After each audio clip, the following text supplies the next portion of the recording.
Welcome everyone, thank you all so much for attending my presentation. My name is Catalina, I'm a PhD student. I'm currently doing my research at the University of Granada, here in Spain. For this short virtual presentation, I will try to carry out an in-depth analysis of the concept of exorcism as a genre of magical literature in the form of prayers, oral imprecatory formulas, or inscribed objects, also known as amulets, used during the ritual performances. Moreover, I will deepen the study of the genesis of exorcism by clarifying its archaic roots still present in the shamanic culture of the prehistory, with its survival in the apotropaic rites within the magical religious Hellenistic, Orthodox, and Arab-Islamic traditions used for healing and ritual purposes, as well as the ways to adapt each of them in the therapies and the religious rites of purification and liberation of the so-called demonic possession. The concept of exorcism comes from the Greek word exorcistis, derived from the verb exorchizo, which means to make swear, bind by oath, or to conjure. And it's a term that has been preserved in different Western traditional cultures as a way to define magical texts used by magicians as a tool to expel evil spirits, considered as the main culprits for provoking natural disasters, physical and mental illnesses by means of formulas. According to superstitious and popular beliefs, the magical texts empower the magician to control the spirits for their own benefit or neutralize the evil ones by means of expelling them from either private homes or from a neighborhood community or from a human body. Also, as far as the practice is concerned, many relevant documentary evidence from religious sources such as Greek papyri, amulets, etc. also confirm the practice of exorcism in some Eastern traditions. For instance, in Genesis, we can find information about the creation of demons even before human existence. Genesis chapter 1 verse 16 says, "And God made two great luminaries, the greater luminary, the sun, to rule in the day, and the lesser luminary, the moon, to rule in the night." Similar ideas can be found in the Holy Qu'ran.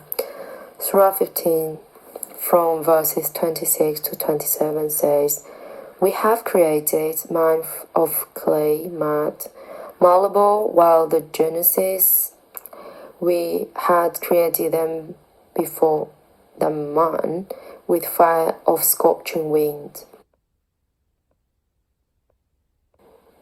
As other examples, on the one hand, we can mention that in the Christian tradition, there are testimonies about the exorcist practices carried out by important figures such as St. Peter the Apostle for the expulsion of an evil spirit from the body of a possessed patient.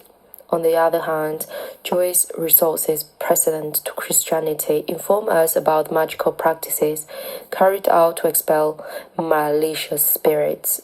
In this case, the essential instrument used is the water, or elements of aquatic nature, necessary to obtain the effectiveness together with the formulas.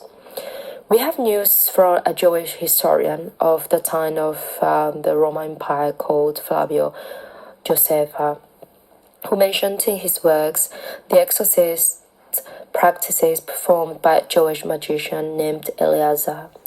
In the ritual, he usually employed a ring-shaped instrument with the engraving of a root, which may be associated with a shrimp, magical marine creature of widespread use and documented in various gems.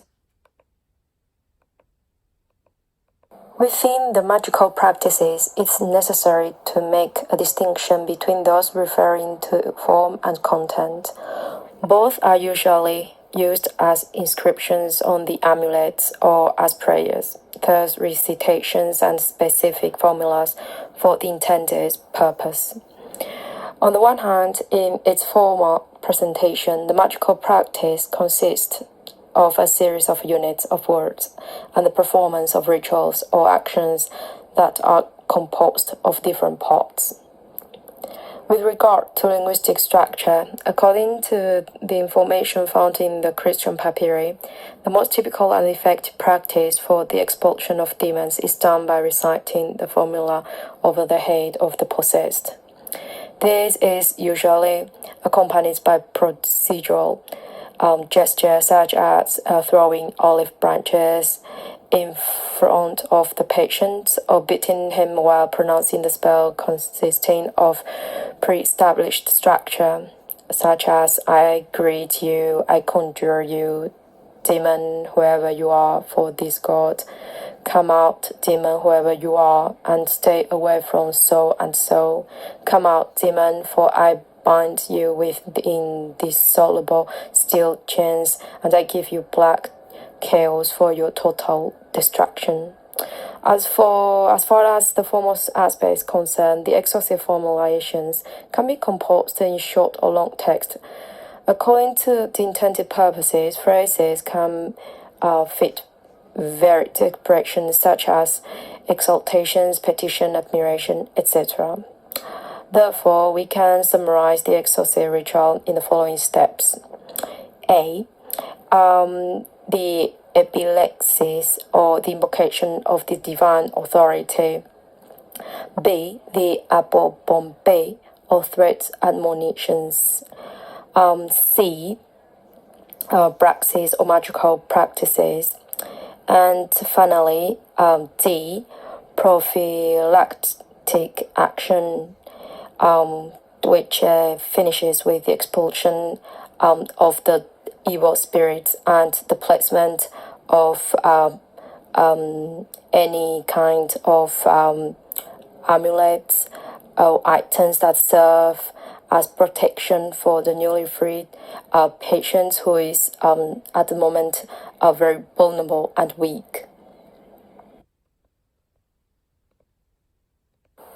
In the following, I have included 3 examples of exorcist formulas found mainly in Greek papyri, the Orthodox tradition, and in Qu'ran. First, on this slide, there is a fragment extracted from the Greek papyri, which is being translated into Spanish. As for the content analysis, it's about that in the ancient times, the Greeks associated the diseases, such as anger in this case, with diabolical spirits.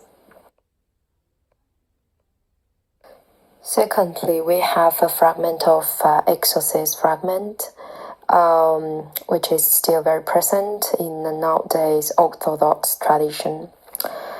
As for the content analysis, it is a spell for the cure of deafness.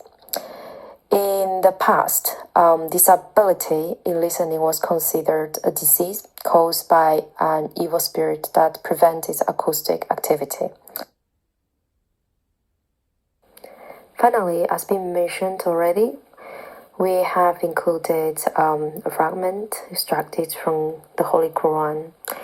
For our analysis, we have decided to use a fragment from the Sunnah of Ibn Majah. As for the content analysis, this is a very common spell in Islam for exorcism, which is called in Arabic, ruqiyya. With the analysis of the last slide done, we have come to the conclusion.